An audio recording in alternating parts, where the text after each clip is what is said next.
6 weeks after the hostage rescue, Alina stood in the Galactic Council's main assembly chamber. The massive room could hold representatives from 200 species. Today, every seat was filled. Holographic displays allowed observers from across Council space to watch. They were voting on humanity's final membership status. Alina wore her old military uniform, the one from the Titan War, carefully preserved, now fitted to her older body. No more pretending to be Frail. No more hiding behind a historian's disguise. She stood straight, her cane nowhere to be seen. The enhancements hummed quietly in her blood. Stabilized at last. Arsha had granted her the right to address the assembly before the vote. It was unusual, but then again, everything about humanity's application had been unusual. Members of the Galactic Council, Alina began, her voice amplified across the chamber. I'm here to speak honestly about what humanity is. What we've been, what we hope to become. She took a breath. 30 years ago, my species nearly destroyed itself.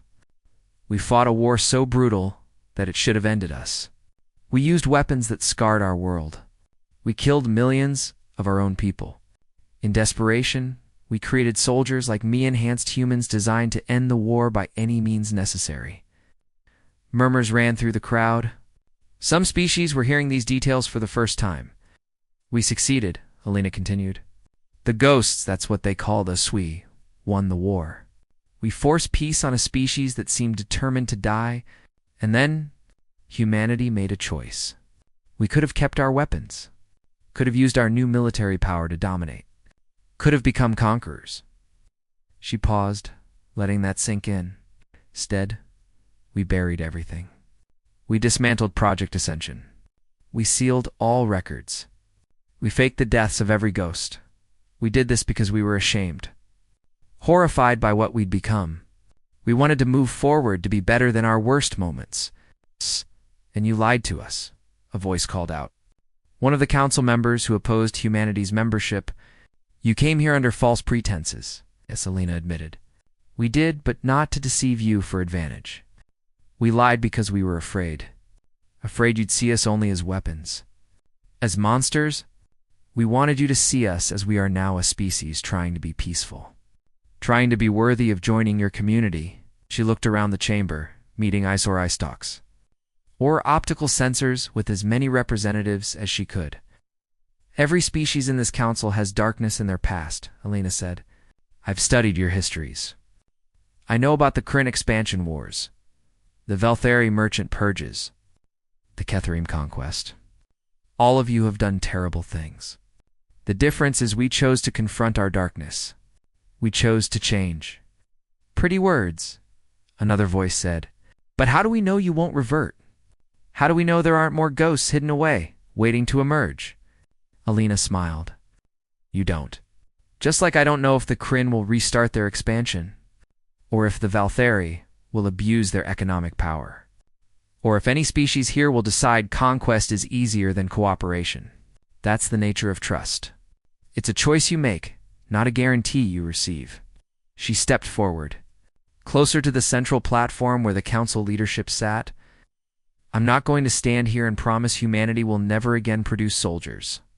That would be a lie. Every species needs defenders. But I can promise that we've learned from our mistakes. We know the cost of violence. We've paid it in blood and ash, and we're committed to ensuring we never pay it again. What about you, Colonel? Archon Zivis asked. You're living proof that humanity's weapons still exist. What should the council do about that? That's why I'm here, Alina said. I'm not asking you to ignore what I am. I'm asking you to let me prove that weapons can serve peace. The Vanguard Initiative, the team I'm building, will protect civilians in crisis situations. We'll respond to disasters, rescue hostages, provide humanitarian aid. We'll be what the council needs when military force is to blunt an instrument. She gestured to the viewing gallery where several beings sat. My first recruits are here today. The Kryn warrior seeking redemption. Savara, a Velthari medic who wants to save lives. Darren Cross, a human engineer. And yes, even Rick Stola, former Void Reaper, who wants to atone for his crimes. Gasps ran through the chamber at the last name. I'm not building an army, Alina said firmly.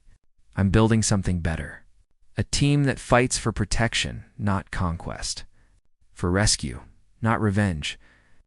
I'm teaching them everything I know, not so they can kill efficiently, but so they can save effectively. She looked directly at the council leadership. You want to know what humanity truly is? We're not the ghosts. We're not the Titan War. We're the choice we made afterward. We're the species that looked at our darkest moment and decided to become something better. And we're asking you to give us a chance to prove it. Alina stepped back. That's all I have to say. Whatever you decide, I'll accept it. If humanity is rejected, I'll resign from the vanguard and disappear. If we're accepted, I'll spend every remaining day proving we were worthy of that trust. Silence filled the chamber. Then Thakros stood in the gallery. The Kryn warrior placed a fist over his heart, a gesture of respect. Others began to stand. First a few, then dozens, then hundreds. Not all some remained seated. Clearly opposed, but enough. The vote was called. Alina stood perfectly still as the holographic display showed votes tallying. Each representative's decision appeared as a light blue for approval, red for rejection. The chamber filled with color. It was close. Agonizingly close, but when the final count appeared, humanity's membership was approved by 3 votes. The chamber erupted in noisome celebrating, some protesting, everyone talking at once. Alina allowed herself one deep breath of relief. Then she bowed formally to the council and walked from the chamber. Outside, Ambassador Chen waited with tears streaming down his face. We did it. We're actually in. You did it, Alina corrected. I just provided the entertainment. What will you do now? Alina smiled. Train my team. Build the vanguard. Show the galaxy that humanity keeps its promises. Over the following weeks, the Vanguard initiative took shape. Alina requisitioned a small station on the edge of Council space far from political centers, but close to trouble zones. She designed training programs that combined combat skills with disaster response, hostage negotiation, and emergency medicine. Her team trained hard. Thakros brought Kryn warrior discipline. Savara brought medical expertise. Darren Cross brought engineering solutions. And Rickstall brought intimate knowledge of criminal operations. Alina brought everything she'd learned in 40 years of combat. But more than that, she brought purpose. One day, 3 months into training, Thakros approached her in the command center. Blade Sister, may I ask a personal question? Always do you regret it? Becoming what you are? The modifications, the pain, the decades of hiding? Alina considered the question carefully. I regret the war that made it necessary. I regret the people who died. But becoming a ghost? No, it gave me the ability to save lives, including 15,000 on that colony ship. She smiled, and it led me here. To this team, to this purpose, so no Thakros, no regrets. The Kryn nodded slowly.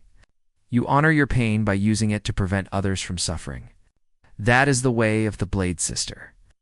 Their first mission came a week later. A mining accident on a Velthari colony, hundreds trapped underground, toxic gas spreading. Kontha, NDIs. Impossible due to unstable rock formations. Alina's team deployed. Immediately, the mission was everything she'd trained them for. The Crows used his strength to shore up collapsing tunnels.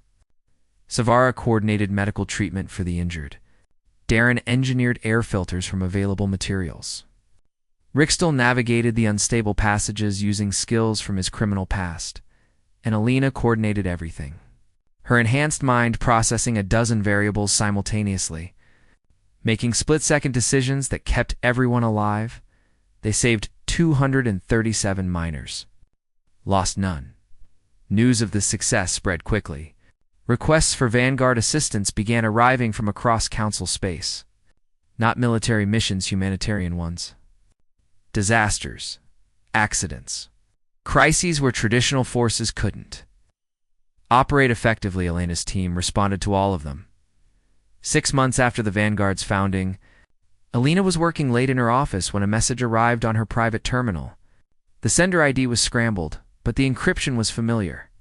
Very familiar. She opened it with shaking hands. The message was short. Still alive. Dosto 1. Proud of what you're building. Maybe it's time we stopped hiding too. Ghosto 7. Alina stared at the screen for a long moment. Then she typed a reply. Come find me. We have work to do. Ghosto 1. She hit send and leaned back in her chair. The galaxy was vast. Full of problems that needed solving. And if other ghosts had survived, if they wanted to find redemption like she had, well. The Vanguard could always use experienced trainers. A knock at her door interrupted her thoughts. Savara entered, her compound eyes bright with excitement. Colonel, we just received a request from a human colony. They're organizing a school and want to know if you'd be willing to speak to the children. About history. About making good choices, Lena laughed. A historian again. After all this? You never stopped being one, Savara pointed out. You're just making history now, instead of teaching it. True enough. Alina stood, feeling strong, feeling capable, feeling alive. Tell them yes. I'd be honored. As Savara left to relay the message, Alina walked to the window of her office. Zenith Prime sparkled in the distance, its lights a promise of civilization and cooperation. Beyond it, stars stretched forever, each one representing worlds with people who might need help someday. For 30 years, Lena had hidden, had pretended to be weak to avoid disturbing humanity's carefully constructed peace. She'd thought that was her contribution, to be invisible, to let her species move forward without reminders of their violent past. But she'd been wrong. Peace didn't mean pretending violence never happened. It meant acknowledging the capacity for violence and choosing something better. It meant taking the skills built for war and using them for protection. It meant being honest about what you were and using it to help others. Alina Vasquez, Colonel. Ghost Legend smiled at her reflection in the window. She looked older than she felt. The treatments had stabilized her body, but couldn't reverse all the years. Gray hair, lined face, hands that showed every hard-won year. But her eyes were clear. Her purpose was strong. And for the first time since the Titan War ended, she wasn't hiding. Behind her, the Vanguard station hummed with activity. Her team trained, planned, prepared. They came from different worlds, different species, different backgrounds. But they shared one thing: the belief that strength should protect the weak, that power should serve peace. That was humanity's gift to the galaxy. Not weapons or violence, but the choice to be better than their worst moments. Alina had spent decades pretending to be frail, but she'd never been weak. She'd been waiting, building toward this moment, this purpose, and now, finally, she could be what she'd always meant to be. Not a weapon, not a monster, not a ghost, a guardian. She turned from the window and got back to work. There was so much to do. Teams to train. Lives to save. A galaxy to prove humanity's worth too.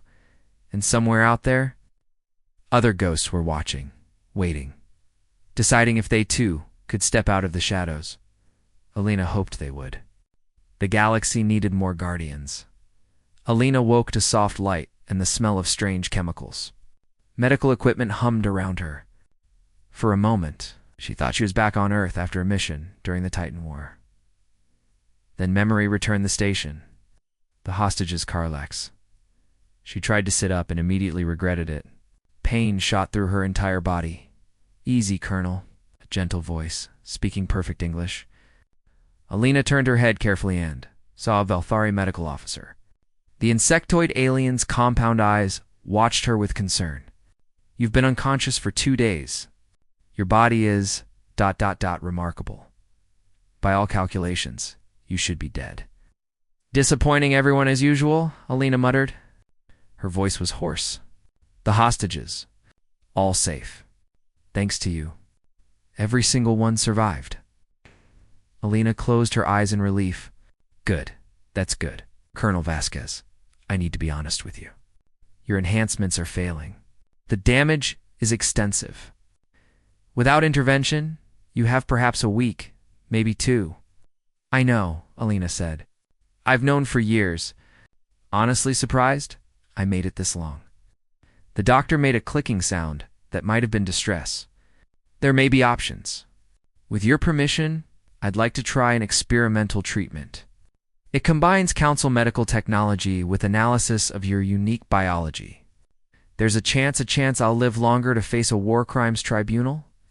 Alina smiled without humor. Because that's what's coming, isn't it? I lied about who I was. Brought a weapon of mass destruction to a diplomatic summit. Killed, 100 Reapers? 200. 273 confirmed, the doctor said quietly. But Colonel, the council isn't planning to charge you with anything. Quite the opposite, in fact. Before Alina could respond, the door opened. Ambassador Chen entered, looking exhausted but relieved. Behind him came Archon Zivis, and surprisingly, Thakros. Alina Chen started, then stopped. He seemed to struggle with words. Finally, he just said, "Why didn't you tell me? Would you have brought me if you knew?" Alina asked. Chen opened his mouth, then closed it. They both knew the answer. No. Earth wanted to present itself as peaceful, civilized. An aging super soldier from humanity's darkest war didn't fit that image. The council is holding an emergency session, Zivis said, getting to business. Humanity's membership application is being ... reevaluated. In light of recent revelations, in other words, you're going to reject us, Alina said. I understand.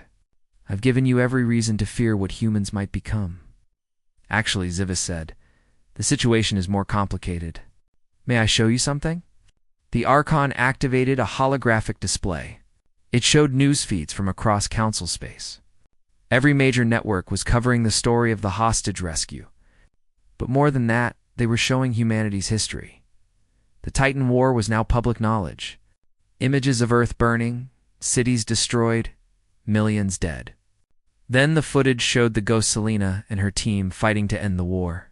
Finally, it showed humanity's choice afterward to bury their weapons and build a peaceful society. Someone leaked our entire history, Chen said. Everything. Project Ascension, the ghosts, all of it. Alina asked. We don't know, but the effect has been ... unexpected. Watch. The display changed to show a council debate chamber. Representatives from dozens of species argued passionately. Some called humanity dangerous, but others, they faced extinction and chose peace, a Velthari senator was saying. They created weapons capable of destroying them all, and then voluntarily dismantled those weapons. How many of our species can claim the same? Another voice from a species Alina didn't recognize. This human, this ghost, could have escaped at any time. Instead, she stayed to ensure every hostage survived, even knowing it might kill her. That's not the action of a dangerous species. That's the action of a noble one. Public opinion is split, Zivis explained. But it's not the rejection we expected. Many species in the council have violent pasts. Some worse than humanity's. What's making them reconsider is your choice to move beyond that past. Thakros stepped forward. The massive Kryn warrior looked uncomfortable, which Alina found oddly amusing. Colonel Vasquez. I wronged you. I mocked your apparent weakness. I physically assaulted you. By my people's laws, I owe you a blood debt. You bumped into me, Alina said. I deliberately caused you to fall in an attempt to humiliate you and your species. This is unforgivable. The crows placed a clawed hand over his chest. I formally request you accept the title of Blade Sister, the highest honor my people can grant to a non-Kryn, and I beg your forgiveness. Alina stared at the warrior who towered over her bed. In her entire life, no one had ever apologized to her like this. Soldiers didn't apologize. They followed orders, completed missions, and died without complaint. Apology accepted, she said quietly. And I'm honored by your title, Thakros, but I'm not sure I deserve it. You saved 15,000 lives at the cost of your own health, the Kryn said firmly. You are the definition of a blade sister. The Velthari doctor cleared its throat. Speaking of the Colonel's health, I need to explain the treatment option. Your nanite enhancements have been trying to repair your body all along, but they were fighting their own deterioration. It created a cascade effect. Each repair caused more damage. Aware, Alina said. That's been my life for 30 years. But we've analyzed the process. The deterioration wasn't actually decayed, it was transformation. Your body has been slowly adapting to the enhancements, trying to make them natural instead of artificial. The process was just too slow. With Council Medical Technology, we can accelerate it. Essentially, help your body finish what it started. You're saying you can fix me? I'm saying there's a chance. Perhaps 60%. The alternative is certain death within 2 weeks. Lena looked at Chen. What does Earth want me to do? The ambassador looked uncomfortable. Alina, I've been in contact with Earth's council. They're grateful for what you did, but they're also concerned. Your existence proves that Project Ascension wasn't completely dismantled. There are questions about what else might have been hidden. In other words, they want me to disappear. Again, Chen didn't deny it. They think it would be easier if you stayed in space. At least until the political situation stabilizes. Maybe. Maybe permanently. Alina laughed bitterly. 30 years I've been a ghost. Guess I'm good at it. She looked at the Velthari doctor. Do the treatment. If I survive, at least I'll have time to figure out what comes next. The procedure took 6 hours. Alina drifted in and out of consciousness, her body torn apart and reassembled at the cellular level. Council Medical Technology worked with her failing enhancements, guiding the transformation that had been killing her. When she woke again, the pain was ... different. Still there, but manageable. Like old injuries instead of active wounds. It worked, the doctor said, obviously relieved. Your body is stabilized. The enhancements are now fully integrated. You're not quite human anymore, Colonel, but you're not dying either. Lena sat up. Carefully at first, then with growing confidence. She felt stronger than she had in years. Not like her youth, those days were gonna, but capable. Alive. How long do I have? She asked. We don't know. Your biology is unique. But barring injury or illness, possibly decades? The word felt foreign. Alina had been living year to year, then month to month, expecting death at any moment. The idea of decades seemed impossible. Ambassador Chen visited her later that day. He brought news of the Council's decision. Humanity's membership application has been approved, he said. By a narrow vote, but approved. However, there are conditions. Let me guess, Alina said. I'm one of them. I want you to stay as humanity's military liaison. A bridge between human and galactic combat doctrines. And ... Chen hesitated. A reminder of what humans can become when pushed to our limits. So I'm a symbol. A warning. You're a hero to thousands of people you saved, Chen corrected. But yes, politically, you're also a message. Earth wants you here. The Council wants you here. And honestly, Alina, ... Where else would you go? She didn't have an answer for that evening. Elena's room filled with visitors. Hostages she'd saved came to thank her. Some brought gifts, flowers from alien worlds, artwork, simple letters of gratitude. A young human child, no more than 6, gave her a drawing of the brave lady who saved us. Elena put the drawing on the table beside her bed and stared at it for a long time after everyone left. She'd spent 30 years teaching humans about the cost of war, trying to ensure her species never forgot what violence could do. She'd thought that was her purpose, to be a living reminder of humanity's dark past. But maybe she'd been wrong. Maybe there was another purpose, another way to use what she'd been made into. The next morning, Alina requested a meeting with Archon Zivis. I have a proposal, she said. The Archon's antenna twitched with curiosity. I'm listening. The Council has military forces for territorial defense. But what happened with the hostages? That's not a military problem. That's a rescue problem. A protection problem. You need a specialized team for situations where conventional forces can't operate. Hostage rescue, humanitarian crises, disaster response. You're proposing a new division, Zivis said thoughtfully. I'm proposing the Vanguard Initiative. Small teams, highly trained, focused on protecting civilians in impossible situations. Not soldier specialists. I could train them, share what I know. Teach them not just to fight, but to fight for something. Zivis was quiet for a long moment. You would train operatives from other species? Share human combat techniques? I'd share what I've learned about protecting people. That's not a human thing. That's a universal thing. This would be unprecedented. A human training council operatives. Many would oppose it? Many opposed humanity's membership, Elena pointed out. But here we are. The Archon's multiple eyes studied her. You've changed, Colonel. 2 weeks ago, you were content to hide who you were. Now you want to step into the spotlight. Elena smiled. 2 weeks ago, I thought I had days to live. Now I might have decades. It seems wasteful to spend them hiding. I'll present your proposal to the council, Zivis said. No promises. That's all I ask. 3 days later, Elena received her answer. The Vanguard initiative was approved. She had funding, facilities, and authorization to recruit from any species willing to join. Her first recruit surprised her. The crows appeared at her door, dressed not in his warrior's armor, but in simple training clothes. I wish to learn from you, Blade Sister, the Kryn said formally. Teach me to fight as you do. Not for glory or conquest, but for protection, Lena smiled. All right, but fair warning, my training program is brutal, and I don't accept excuses. I would expect nothing less. As word spread, others came.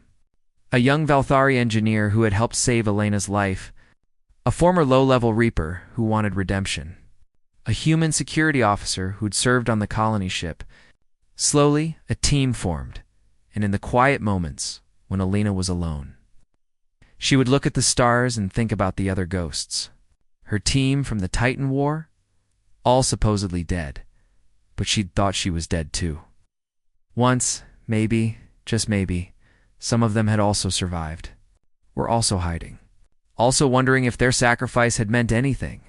The galaxy was vast, full of possibilities, and for the first time in 30 years, Lena Vasquez felt something she hadn't allowed herself to feel before.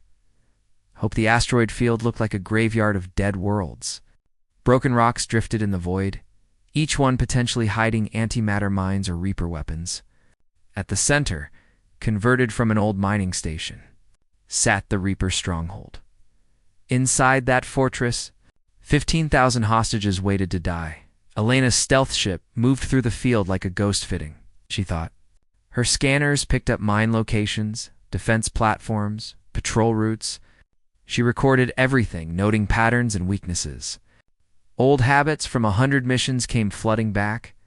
On Zenith Prime, the Galactic Council watched through hacked security feeds. The command center was crowded now. Word had spread about the legendary human soldier attempting an impossible rescue. Even members from other stations had connected remotely to watch. Archon Zivis stood at the center, monitoring everything.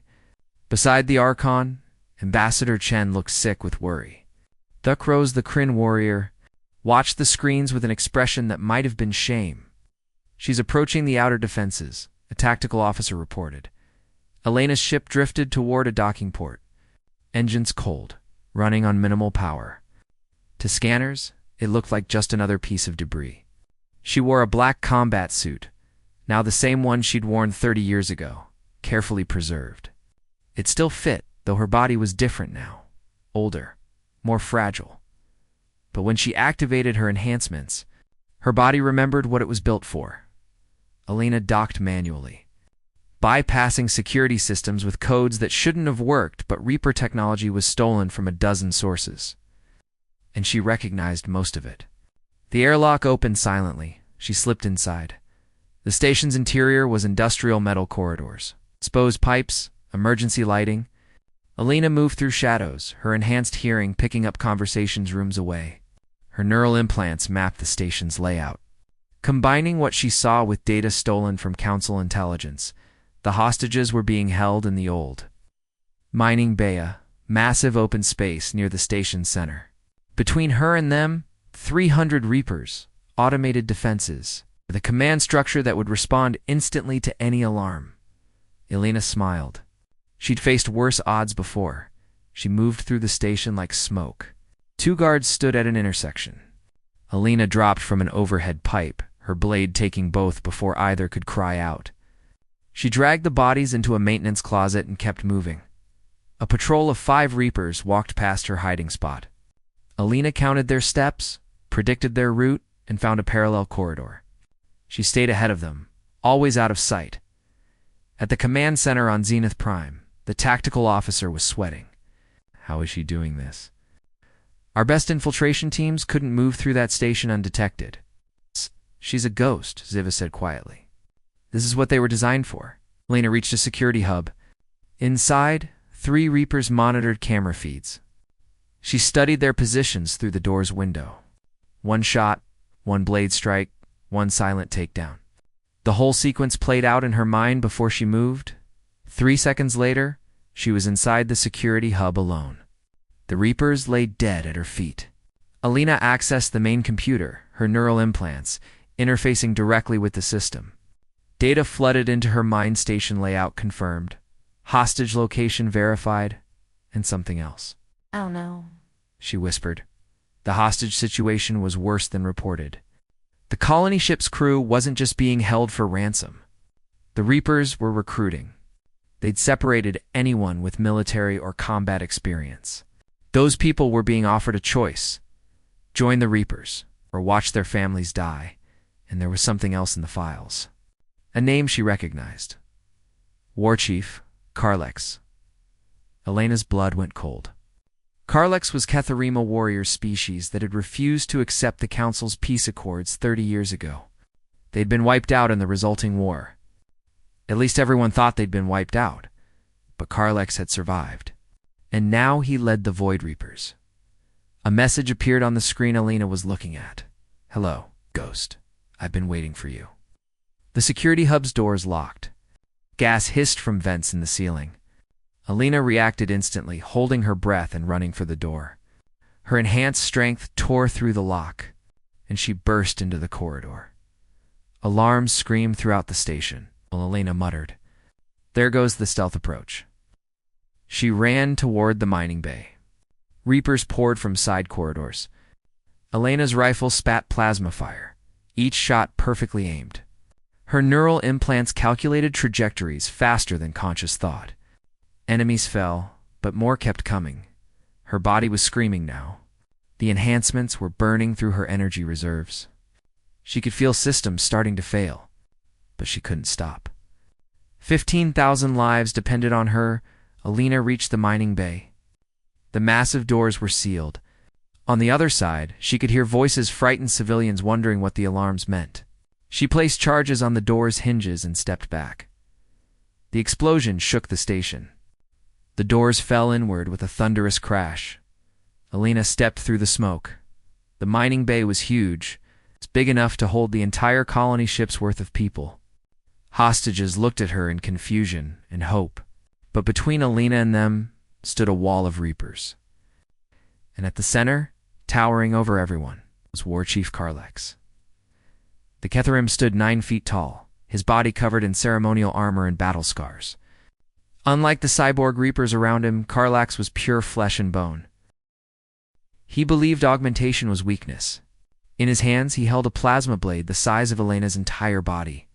"The famous ghost," Karlex said, his voice deep and cultured. "I watched the recordings from Zenith Prime. Magnificent. You move like death itself." "Let the hostages go," Elena said simply. Karlex laughed. "So direct. I respect that. But no. These people are valuable as ransom, yes, but more importantly as recruits.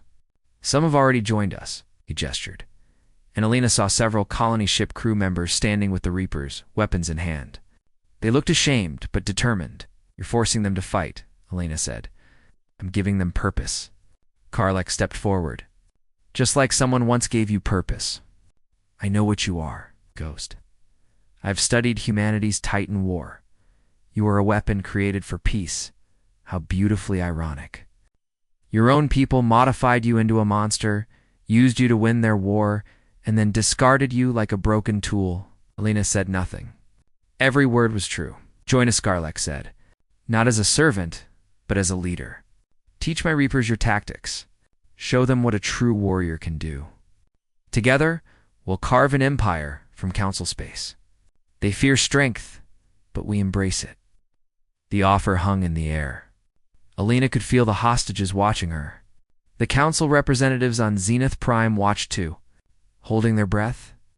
I admit, Alina said slowly, there's a certain appeal to your offer. Respect, purpose, and I'm dying anyway. My enhancements are failing. The pain is ... considerable. Karlek smiled. I have medical technology that could stabilize you. Halt the deterioration. Perhaps even reverse it. You could be what you once were. Alina nodded thoughtfully. She lowered her rifle slightly, as if considering. Karlek stepped closer, his guard dropping just a little. Then Alina asked, Did you kill anyone on that colony ship? Karlek seemed surprised by the question. Of course. 30 guards. They resisted. Warriors understand. Sometimes death is necessary. Alina's expression went absolutely cold. Wrong answer. Her rifle came up. Karlek barely got his blade up in time to deflect the plasma bolt.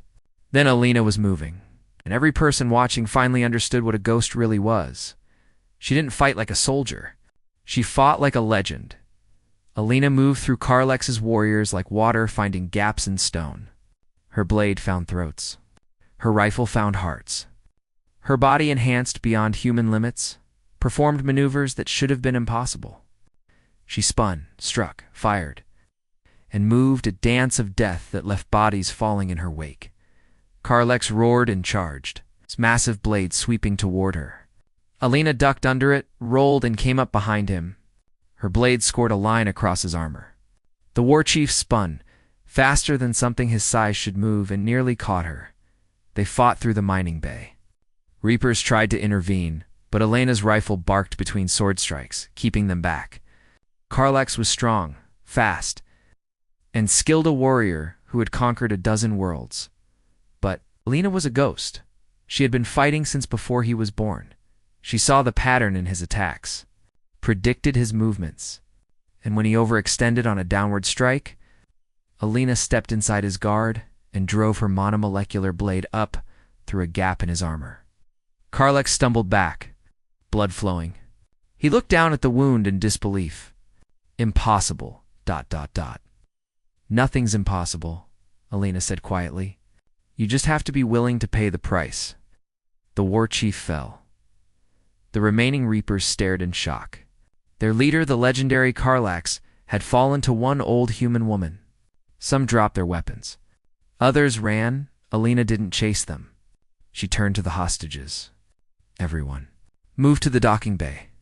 There are escape pods waiting. Go now, they ran. Alina stood guard, her rifle ready, as 15,000 people fled to safety. Some stopped to thank her. She waved them on. There was no time. When the last hostage had evacuated, Alina finally allowed herself to feel what her body was telling her. The enhancements were failing catastrophically. Her vision blurred. Her legs trembled.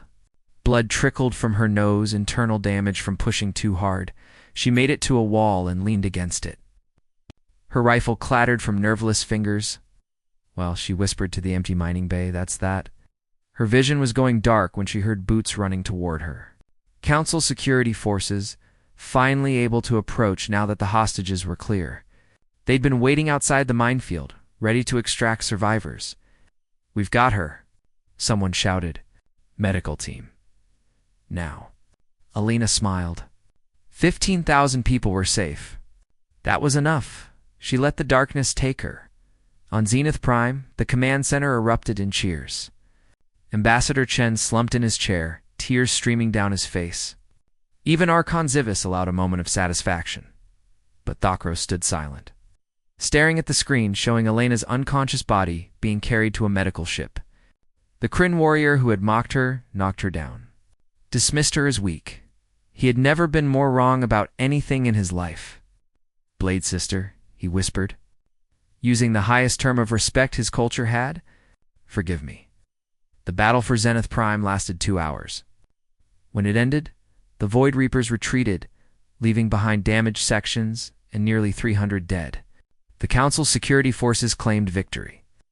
But everyone knew the truth. The Reapers had chosen to leave. In the command center, Archon Zivis studied the damage reports. The Archon was an insectoid creature with multiple eyes and antennae that twitched when processing information.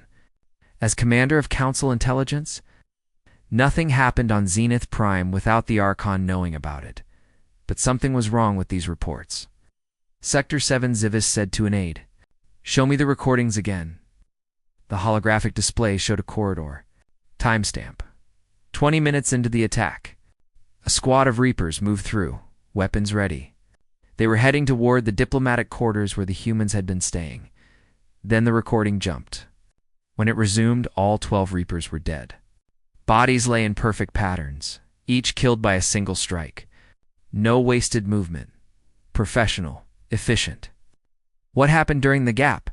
Zivis demanded. "Security systems were damaged by the attack, Archon. We lost 3 minutes of footage. Find another angle." They did. A side corridor camera had caught something. A figure moving through the chaos. Moving fast. Too fast for the image to be clear, but the shape was unmistakable human. Female, holding what looked like a cane. Zivis's antenna went rigid. "Get me biometric data on every human on this station now." The scan took 5 minutes. When the results came back, alarms started blaring across 6 different star systems.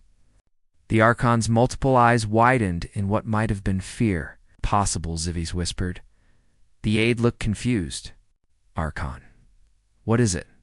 "That woman. The one they called Dr. Elena Vasquez." Zivis pulled up a file that had been sealed for decades. "Her DNA signature matches someone else. Someone who was supposed to be dead." The hologram changed. It showed a younger woman in military armor. Her face was harder, her eyes colder, but the features were the same. Text scrolled beside the image. "Colonel Elena Vasquez designation, GHOSTO1 status. Killed in ICTO and classification. Top secret Project Ascension. What is Project Ascension?" The aide asked. Zivis pulled up more files. What they revealed made the aide's skin turn pale blue with shock. 30 years ago, Earth had almost destroyed itself. The Titan War, humanity's last great conflict, had pushed the species to the edge of extinction. Nuclear weapons had burned cities. Biological plagues had killed millions. Nanotech weapons had turned entire regions into dead zones. In desperation, Earth's surviving governments had created Project Ascension. They took volunteer soldiers who had lost everything and transformed them into something more than human. Genetic modifications made them stronger, faster, able to heal from wounds that would kill normal humans. Neural implants increased their reaction time and gave them perfect memory. Microscopic machines in their blood could repair damage, fight diseases, and even enhance their physical abilities in combat. 37 volunteers entered the program. They became known as the Ghosts. The files showed mission reports. A single ghost could take down an entire company of enemy soldiers. 3 ghosts had stopped a nuclear launch. 5 ghosts had captured an enemy fortress defended by 10,000 troops. Elena Vasquez had been the first, the prototype. The most successful, the ghosts had won the Titan War. They had forced peace on a species that seemed determined to die. But the modifications came with a cost. Their bodies began to break down.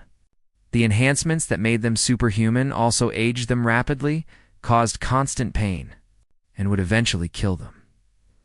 When the war ended and Earth unified, the ghosts were given a choice: die as heroes or disappear. Most chose to die. Their deaths were staged. Their records were sealed. Humanity wanted to forget the monsters it had created. Even if those monsters had saved them, Elena Vasquez was listed as killed in action 30 years ago during the final battle of the Titan War, but she had survived. "Bring me Ambassador Chen," Zivis ordered. Now. Chen arrived 20 minutes later, still dusty from the evacuation. He looked exhausted and worried. "Archon, I'm glad you're safe. I wanted to discuss compensation for the damage. Sit down, Ambassador." Something in Zivis's voice made Chen obey immediately. The Archon showed him the files. Chen's face went white as he read. His hands started shaking. You brought a weapon of mass destruction to a diplomatic summit, Ziva said coldly. Explain. I didn't know. Chen's voice was barely a whisper. The file said she was a historian. Background in military history. She was supposed to help us understand galactic cultures. I swear, I had no idea who she really was. Does Earth's government know? I don't know. Maybe. Project Ascension was supposed to be completely buried. All records destroyed. The ghosts were supposed to be dead. Chen looked at the images of Elena's younger self. Why would she come here? Why reveal herself? Before Zivis could answer, another alarm sounded. A junior officer rushed into the room.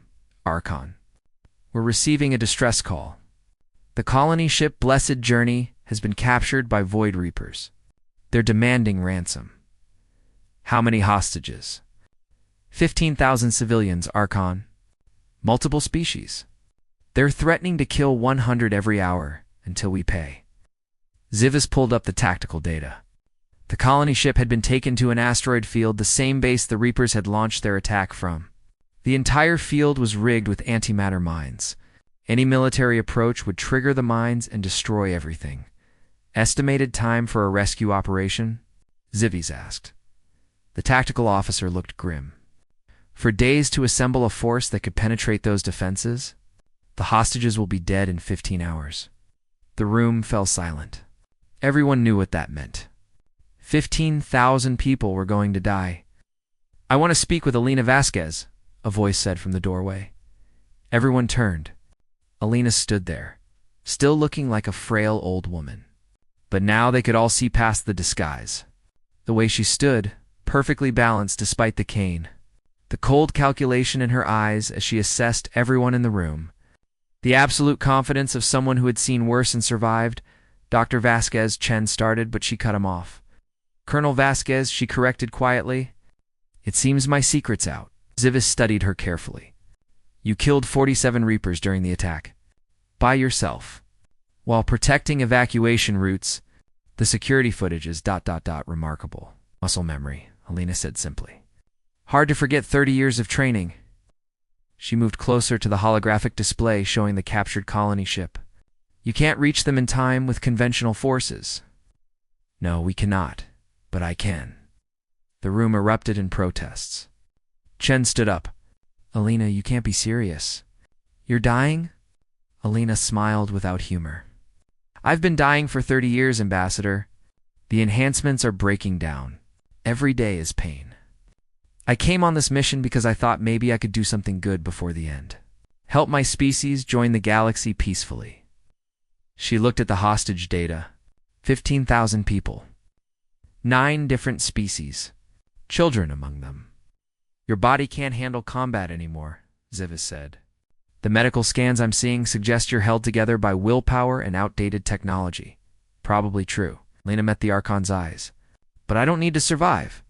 I just need to last long enough to free those people. Suicide. I've been on suicide missions before. I'm still here, Zivis considered. It was a terrible option. Sending one aging human against an entire Reaper stronghold. But it was the only option that might work in time. If I authorize this, Zivis said slowly, you'll be operating outside all council protocols. No support.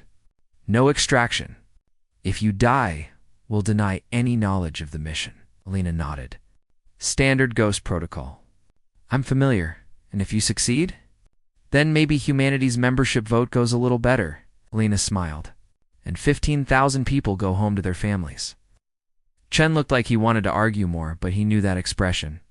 Elena had made up her mind. Give me a stealth ship and access to your intelligence on the base, Elena said. I'll need 4 hours to prepare. You'll have it, Zivis said. Then, more quietly, Colonel Vasquez. Why did you disappear? Why not just tell the council what you were from the beginning? Elena was quiet for a moment, because humanity spent 30 years trying to be better than what we were. We wanted you to see us as people, not weapons. I spent 3 decades teaching young humans about the cost of war so they'd never repeat our mistakes. She looked down at her hands, old, wrinkled, but steady. I thought that version of myself was more valuable than the soldier. Maybe I was wrong. Maybe you're both valuable, Ziva said. Alina laughed softly. We'll find out soon enough. 4 hours later, a single stealth craft left Zenith Prime, heading toward the asteroid field. Inside, Alina sat alone in the pilot seat, checking weapons and running system diagnostics. Her enhancements were fully activated, now the pain was incredible. But her body responded like it was young again. She looked at a photo she carried in her pocket. Her squad from the Titan War, the other ghosts. All dead now? Or so everyone believed. Time to show them what a ghost can do, she whispered, and the ship vanished into the darkness between stars. The massive space station, called Zenith Prime, floated in the darkness like a jewel. Ships from 100 different worlds docked at its ports. Inside its gleaming halls, aliens of every shape and size walked together. This was the heart of the Galactic Council, where thousands of species lived in peace. Today was special. Humanity was here for the first time. The human delegation walked through the main corridor. Alien eyes watched them with curiosity and doubt.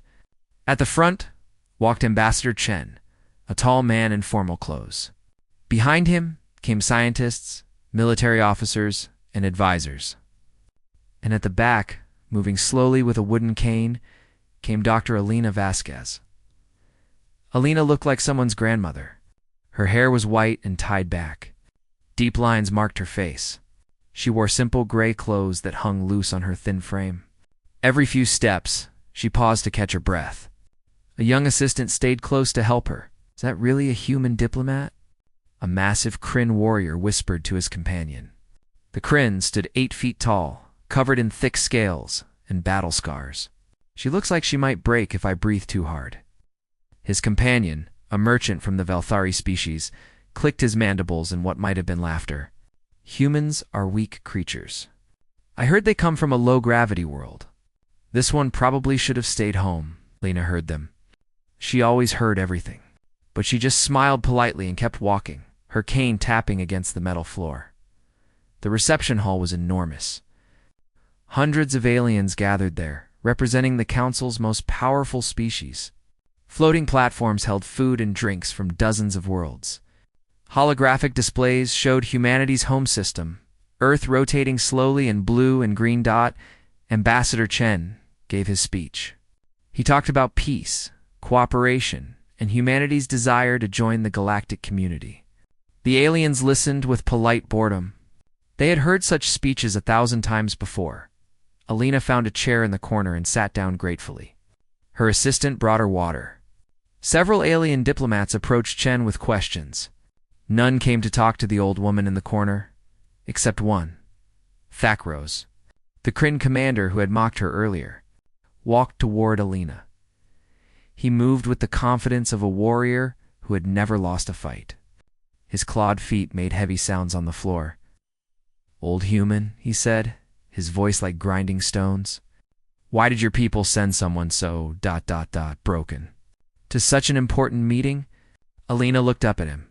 Her eyes were brown, tired, and completely calm. "I'm a historian, Commander. I'm here to help my people understand your cultures." "A historian," Thakros laughed. "You should be in a medical facility, not pretending to be a diplomat." He turned to walk away, but as he did, he deliberately bumped into her chair. Alina fell. Her cane clattered across the floor. She hit the ground hard, and a small sound of pain escaped her lips. The young assistant rushed over. "Dr. Vasquez, are you hurt?" Other humans hurried to help her up. Alien diplomats looked away, embarrassed or amused. The crows didn't even look back. To him, it was nothing, just proving a point. 2 human officers helped Alina to her feet. She was shaking, her face pale. "I'm fine," she whispered. "Just need a moment." Ambassador Chen was furious but couldn't show it. This was a diplomatic mission. Starting a fight over an accident would destroy everything. He caught Elena's eye, silently asking if she was okay. Elena nodded. She retrieved her cane and sat down again. But something had changed in her eyes. Just for a moment, there was something cold there. Something ancient. Something dangerous. Then it was gone. She was just a tired old woman again. The reception continued for another hour. Alina said little. She watched everything, though. The way the Kryn warriors moved. The security protocols. The locations of exits and emergency systems. Old habits never died. Finally, the delegation was shown to their quarters. The human section was comfortable, but smaller, clear message about humanity's low status. Elena's room was simple: a bed, a desk, a small bathroom. She sat on the bed and rubbed her hip where she had fallen. It hurt, but not as much as she pretended. She looked at her cane, running her fingers along the worn wood. It was more than it seemed. Everything about her was more than it seemed. She was about to lie down when the lights flickered. Then the alarm started screaming. Red emergency lights flooded the corridors. A voice boomed in multiple languages. Breach detected. Hostile forces have entered the station. All personnel, to emergency stations. Elena stood up immediately, all signs of frailty gone. She moved to her door and looked out.